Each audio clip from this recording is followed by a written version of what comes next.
Okay, good morning and welcome to Yeshiva YouTube. Today we're doing Maseches Orlah, Perek Beis, Mishnah, Mishnayos Tet and Yud. Mishnah Tet states, Sa'or shal chulin shnafal talgisa v'chimsa. You have sourdough of chulin. It fell into a large amount of dough and it made it rise, which is absolutely no problem because it's chulin. V'achach nafal sa'or shal truma. And then you had sourdough of truma that fell into the same dough, or or it was kilayim, it itself potentially had the ability to be machmitzed, although it's ineffective after it already rose the bread.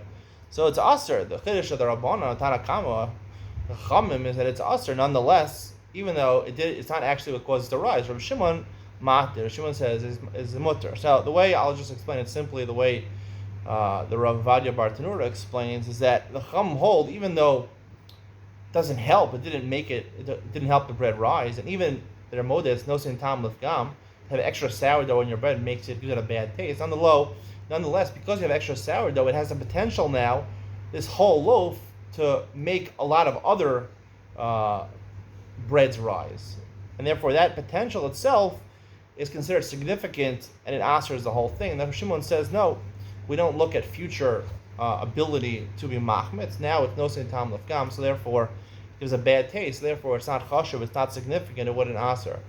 Mishnah Yud Tavlin Shnayim V'Shlosha Shemos Min Echad.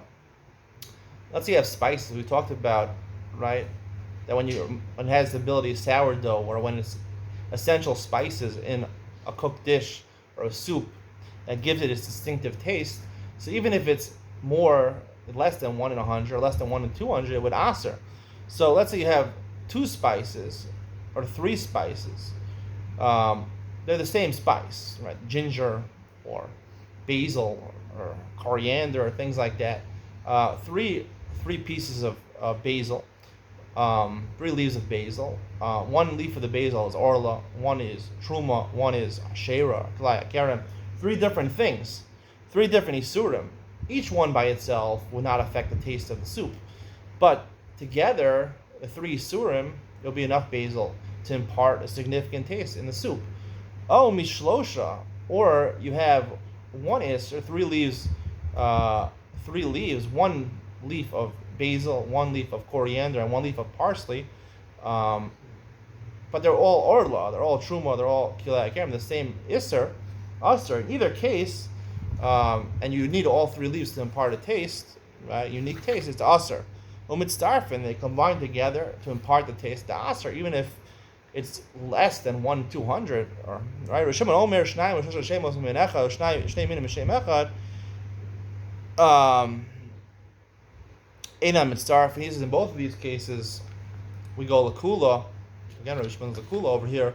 They're not mitzdarif. We possibly the chum is mitzdarif. I will explain why. Right? It's a little hard to understand the sheet of the chum over here because technically, I have Orlah, I have Truma, I have Ashera. 3 Isurim, by themselves, they're separate Isurim. We don't really reckon Truma is distinct from Orlah, is distinct from Ashera, to the point where we said in previous Mishnayos that if you have a little bit of Truma and a little bit of Orlah that fall in together, you count the other one as Chulin, in terms of Mavatel, 1 to 200 or 1 to 100. Here, they're mitzdarif according to the Rabbanan. I will explain why that is, and we'll get into Isser Gabra versus Isser Chefsa, a very brisk type of chiluk of distinction, lumdus. It's going to be really lumdish Iyam Mitzion coming up next.